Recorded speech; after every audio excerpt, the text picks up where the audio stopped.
Let's check out this pattern, working the field. What is that about?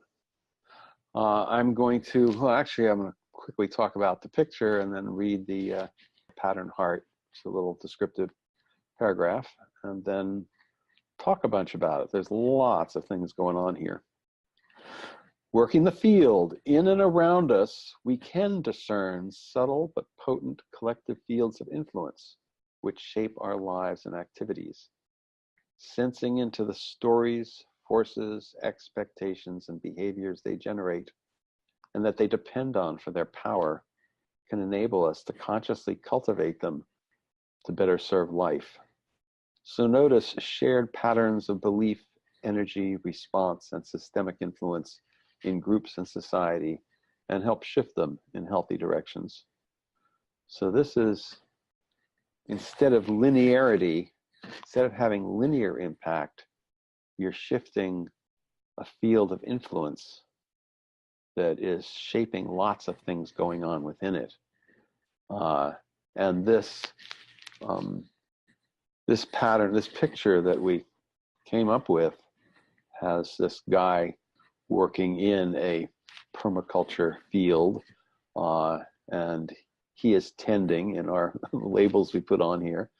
There's different needs in that field. There's voices, stories, forces, energies, possibilities.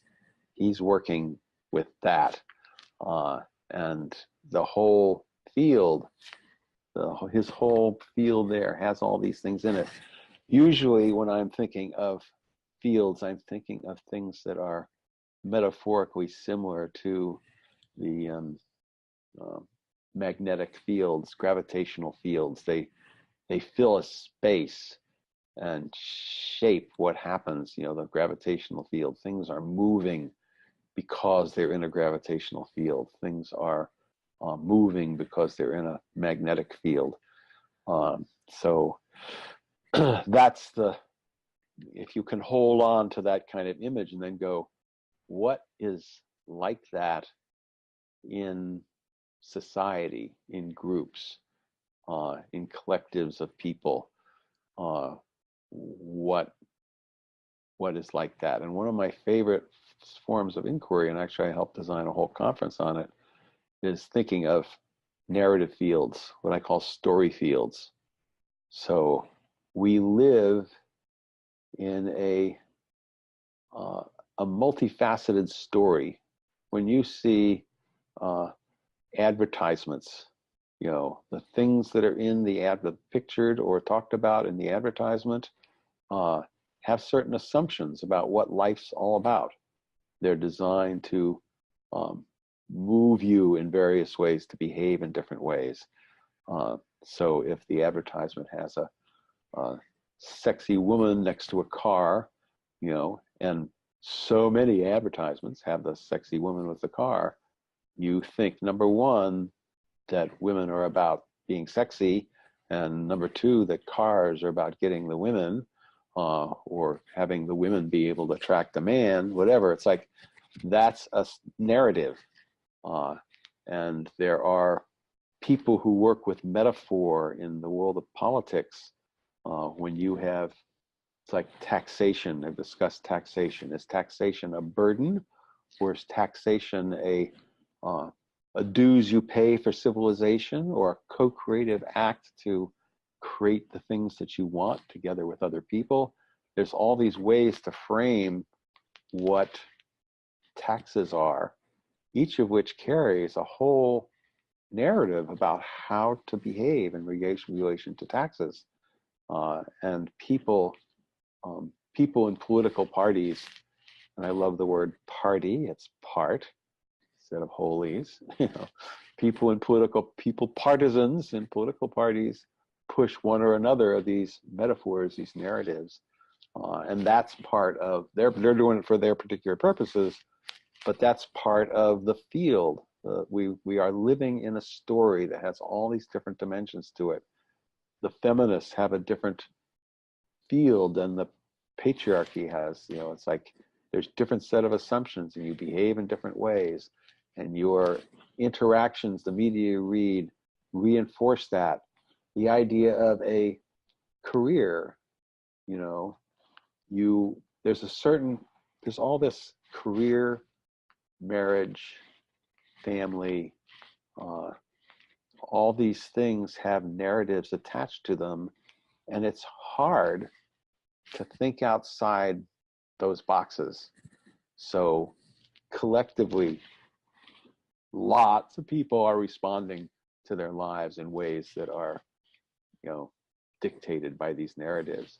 So given that that's powerful, are there ways to intervene in the field itself, not just to send a message on a particular topic, but to shape the field? And if there's a sense in which feminism has been doing that, it's been impacting all different parts of life with a reframe from the feminist perspective.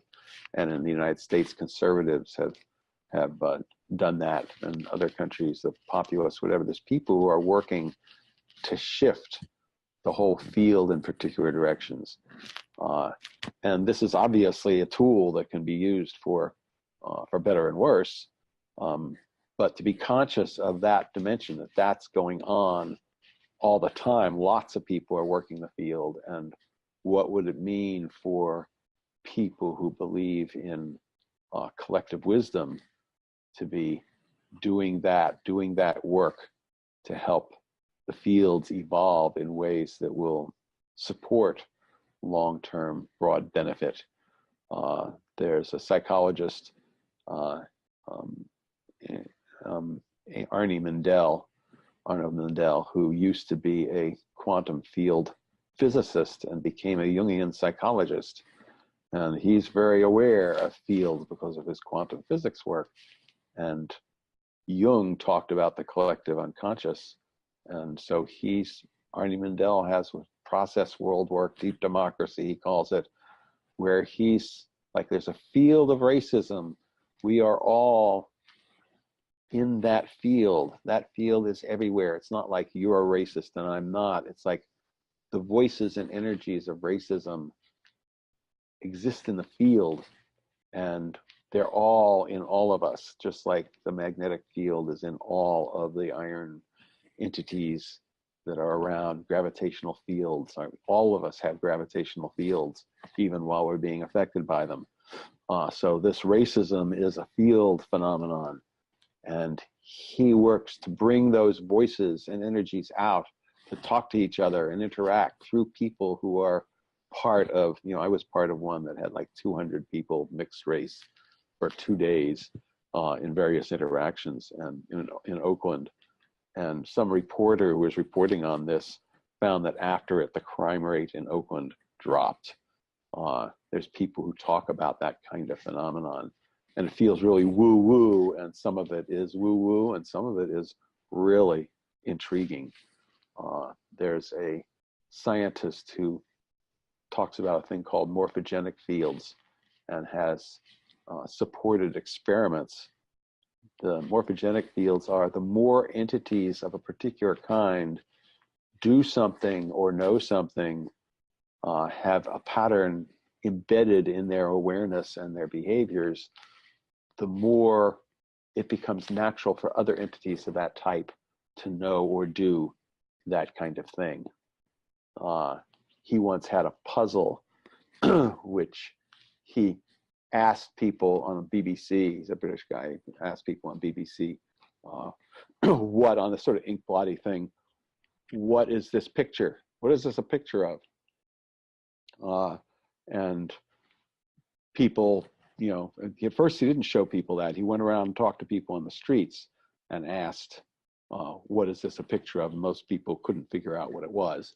And then he showed it on TV and went around the streets again and said, did you see me on TV with this little picture? And they said, and he picked people who said no and said, well, what do you think it is? And a whole bunch of people recognized it without having seen him on TV. And he did a series, this on the Co-Intelligence website, there's a series of interesting things. And what is that about? It doesn't fit our normal scientific understandings, but it's dealing with a field phenomenon and trying to figure out what's happening there. And yeah, there is in complexity theory, the sense of there's a thing called criticality. It's like what causes a avalanche to happen when it happens. You know, there's or super saturated solutions like salt, and you drop the last little grain of salt in, suddenly all of it comes out of solution suddenly into a big crystal. There's a sense of things reaching a point of internal tension that a very small impulse causes a major thing to happen. Just recently had a Swedish school kid who walked out of school to protest the climate change, action not being done on climate change. And recently a whole pile, thousands of kids all over the world walked out of school, protest climate change. It's not that she was a particularly really good organizer. It's like lots of people are really good organizers and they try things like that and nothing happens. So the idea of there's timing in this also, where suddenly things pop really quickly, butterfly effect kinds of stuff, criticality, catastrophe theories, all sorts of scientific theories about this. So working the field has many, many different dimensions of it, but it's stepping out of linear thinking into affecting the larger context within which all of us are doing our thing.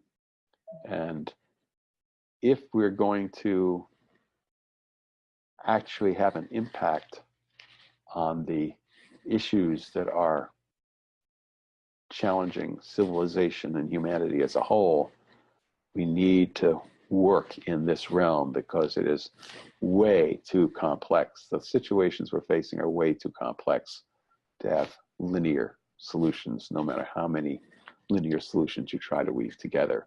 You're going to end up having to include working in the field. That's it for that.